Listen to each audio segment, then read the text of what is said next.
o nosso cinegrafista mostrou, a Bia está aí ao lado, vocês estão vendo várias referências, né? Esse movimento Grêmio, Alma, Copeira, são sedes de torcida, bares, todos eles fazem alusão ao Grêmio, né? Ali do outro lado do viaduto, a arena do Grêmio, e se estabeleceu uma discussão lá na última página desse livro, né? Porque, enfim, ninguém pensa em nada, a não ser em resgatar as pessoas agora, em oferecer comida, remédio, água, mas em determinada página desse livro trágico que nós estamos assistindo ser escrito juntos, está sendo discutido o futebol brasileiro. Afinal de contas, o Rio Grande do Sul tem 3 times na primeira divisão do Campeonato Brasileiro: o Juventude de Caxias do Sul, o Grêmio e o Internacional, que disputam também a Libertadores da América, no caso do Grêmio, a Sul-Americana, são campeonatos sul-americanos, né, continentais no caso do Internacional. O que fazer? Afinal de contas, né, o estádio do Grêmio está tomado de água, o entorno do estádio do Grêmio está tomado de água,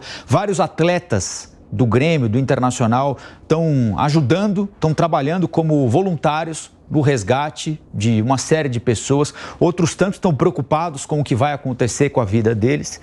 Ontem a CBF tomou uma decisão e disse o seguinte: olha, o campeonato vai continuar, são 20 times na primeira divisão, 3 são do Rio Grande do Sul. Então o campeonato continua com 17 e os outros 3, eles vão adiando os jogos. Até quando? Ninguém tem a menor ideia. O aeroporto está fechado pelo menos até dia 30 de maio.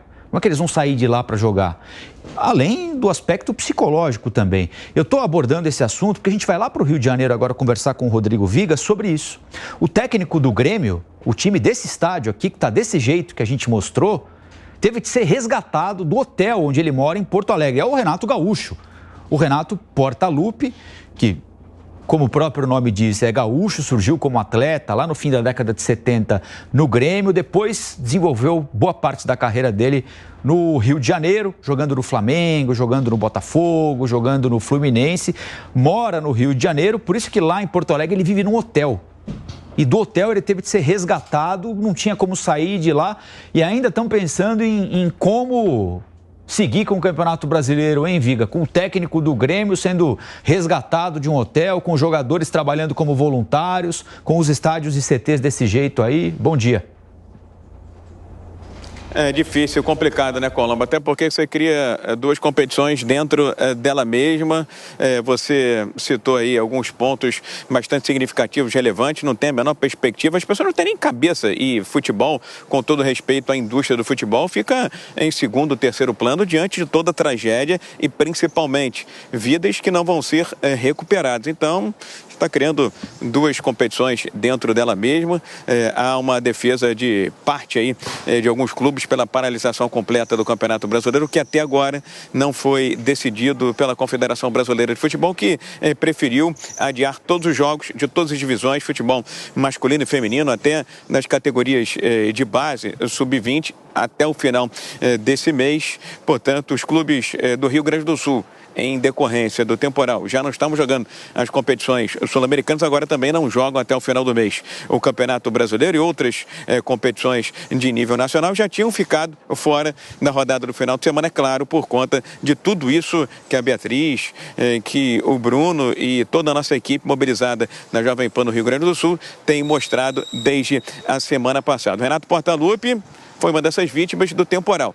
Felizmente, foi resgatado com vida de um hotel onde ele mora em Porto Alegre. A base fixa, vamos dizer assim, dele, residência fixa, é aqui no Rio de Janeiro. Já pegou um avião, já veio aqui para o Rio de Janeiro, ou já encontrou um outro meio para viajar aqui para o Rio de Janeiro, mas prometeu que aqui no Rio vai se mobilizar, vai buscar empresários, pessoas, amigos, dentro e fora do mundo do futebol, para reforçar e fortalecer essa corrente de solidariedade. Renato Gaúcho, ele não era o alvo principal desse resgate no hotel onde ele estava ilhado e isolado em Porto Alegre. Mas houve uma operação próxima, ele acabou sendo resgatado e manteve aquele bom humor tradicional tipo dele. Perguntaram se estava tudo bem. Renato Portaluppi teria dito que tudo bem estaria se ele estivesse na praia, o que ele deve fazer aqui no Rio de Janeiro, e até brincou dizendo o seguinte: quando teve que colocar o colete salva-vida, pediu para que as pessoas registrassem aquele momento, porque ele de colete é coisa de reserva, e na carreira dele ele sempre foi profissional, mas o Renato agora já está se mobilizando, buscando buscando amigos, pessoas, como eu disse, dentro e fora da indústria do futebol, para ajudar os irmãos gaúchos. Ele que fez fama, fez o início de sua carreira, foi campeão mundial com o Grêmio Porto Alegrense. Lembrando, meu caro Colombo, ouvinte, espectadores e internautas da Jovem Pan, que aqui no Rio de Janeiro também já foi construída uma corrente de solidariedade. O Rio já enviou para lá homens do Corpo de Bombeiros, mais 80, 90 estarão chegando no Rio Grande do Sul nesta quinta-feira. Mais de 10 agentes da Polícia Civil já foram para o Rio Grande do Sul, inclusive peritos técnicos, especialistas em exames cadavéricos, e a partir de agora a Polícia Militar do Rio de Janeiro também vai enviar 24 agentes, 24 homens que são especialistas, inclusive em situações de desastres, de calamidade, em atuações em áreas densas de difícil acesso, como matas, florestas e áreas inundadas, meu caro Colombo.